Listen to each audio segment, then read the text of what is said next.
چٹکنے لگے گی، غنچے مہکنے لگے گی، جب کائنات بہار بن جائے گی، جانے بہار بن کے تشریف لے آنا۔ تو ان کی جلوہ گری، ان کی تشریف آوری انسانیت پر اللہ کا بہت بڑا احسان، اسی لیے اس کو جتلایا اور کہا لقد من اللہ علی المؤمنین اذ بعث فیہم رسولا۔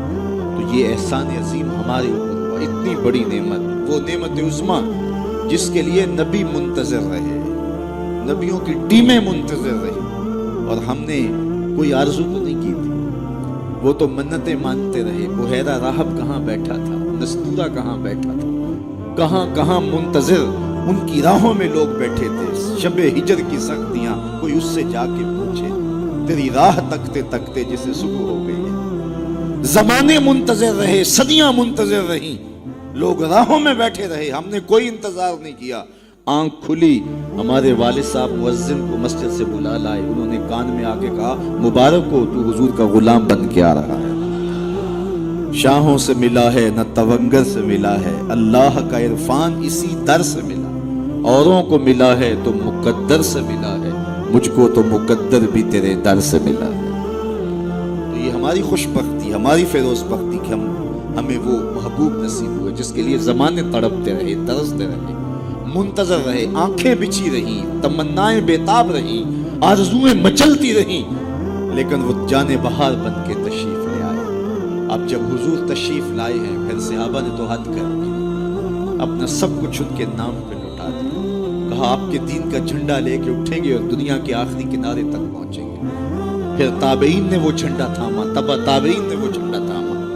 اس شخص کی کہانی ہم نہیں بھول سکتے جو گھوڑے پہ بیٹھ کے اللہ کے نام کی دعوت دیتے ہوئے آگے بڑھا، آگے دلدل آ گئی، زمین ختم ہو گئی، تو گھوڑے کی باکیں کھینچ لیتا ہے، وہ کہتا ہے مالک میرے جذبے تو جوان تھے، تیری زمین ہی ختم ہو گئی۔ اس پہ اقبال نے کہا تھا دی اذانیں کبھی یورپ کے کلیساؤں میں، کبھی افریقہ کے تپتے صحراؤں میں، دشت و دشت دریا بھی نہ چھوڑے ہم نے، بحر ظلمات میں دوڑا دیے گھوڑے ہم۔ تو وہ ہمارے اسلاف تھے۔ آج میں اور آپ حضور کے میلاد میں آئے ہیں، ہم ایک لمحے کے لیے اپنے باطن میں اترے، اپنے اندر اترے اور سوچیں کیا ایک محفل سے حضور کی محبت کا حق ادا ہو جاتا ہے؟ کہ ایسے ہاتھ لہرانے سے حضور کا محبت کا حق ادا ہو جاتا ہے؟ کڑکدار نعرہ لگانے سے حضور کی محبت کا حق ادا ہو جاتا ہے؟ کیا لوگوں کو بلائیں، دعوت دیں، کھانے کھلائیں، بریانیاں کھلائیں تو کیا حضور کی محبت کا حق ادا ہو جاتا ہے؟ آئیے اگر حضور سے محبت کرتے ہیں تو سر سے لے کر پاؤں تک حضور کی غلامی کے رنگ میں رنگے جائیں۔ ہمارے استاد فرمایا کرتے تھے یہ نہ ہو کہ لوگ تمہیں پوچھیں تمہیں کون ہوتے ہو اور تمہیں بتانا پڑے کہ ہم مسلمان ہوتے ہیں، یہ دیکھو مذہب کے خانے میں اسلام لکھا ہے۔ فرماتے تھے صاحب کسی کو پوچھنا نہ پڑے، تجھے بتانا بھی نہ پڑے، تیری وضاحت، طرز زندگی، انداز معاشرت ایسا ہونا چاہیے تو دور سے آ رہا ہو، لوگ پہچان کے کہیں وہ دیکھو آقا کا غلام آ رہا ہے۔ نور آنکھوں میں تو چہروں پہ اجالے ہوں گے، مصطفیٰ والوں کے انداز نرالے، دنیا میں بھی ان کے دم سے مقدر چمکا، محشر میں بھی ان کی رحمت کے حوالے ہوں گے۔ تو یہ میری اور آپ کی فیروز بختی کہ ہمیں وہ رسول اور نبی نصیب ہوئے۔ تو آئیے اپنی زندگی کی ایک ایک سانس حضور کے نام کریں، جئیں تو حضور کے لیے، مریں تو حضور کے لیے، اور اپنی زندگی کو حضور کی راہوں میں نچھاور کرتے، ان کے دین کا جھنڈا لے کر کے اٹھیں اور دین کے پیغام کو دنیا تک ایک ایک کونے تک پہنچانے کا عزم کریں۔ اور وہ کیسے ممکن ہوگا کہ ہم اپنے انداز زندگی کو تبدیل کریں۔ جب کوئی شخص صالحیت کا لبادہ پہن لیتا ہے تو پھر وہ زبان سے نہ بھی بولے، وہ سنت و سیرت کا پیکر گلی سے گزر بھی رہا ہو تو وہ بھی تبلیغ کا رنگ ہوتا ہے، وہ بھی ایک انداز ہوتا ہے، دعوتی انداز ہوتا ہے۔ لیکن اگر میں زبان سے دعوت دین کی دیتا رہوں اور میرا رویہ، میرا عمل، میرا کردار، میرا لہجہ، میرے اخلاق اس کی نفی کر رہے ہوں تو میں حرف حرف منافقت کر رہا ہوں۔ اس لیے مجھے اپنے رویے کو، اپنے طرز زندگی کو، اپنے انداز معاشرت کو حضور کی سنت کے سانچے میں ڈھالنا پڑے گا۔ محمد دی زیارت محمد دے رنگ وچ ٹھگ بازیاں جانے پیارا محمد۔ اقبال نے کہا تھا چوب نام مصطفیٰ خانم درود از خجالت آب بھی گردد وجود، عشق بھی گوید کہ محکوم غیر سینہ تو از بتا مانند تیر، تا نداری از محمد رنگو بر زبان خود میالا نام۔ تو اس کو پنجابی میں جو ہے وہ قلم توڑ دیا، اللہ اکبر، یاری لا تو پاک نبی سنگ، اے پر ذرا دیکھیے شعر کا حسن دیکھیے، اٹھان دیکھیے، یاری لا تو پاک نبی سنگ اے پر پوری یاری، پھر درود قبول ہے تیرا لکھ نہ لو ایک باری۔ اپنے آپ کو ان کی محبت کے رنگ میں رنگ لو، اور پھر دیکھنا کہ حضور کی محبت اور رحمتیں کیسے برستی۔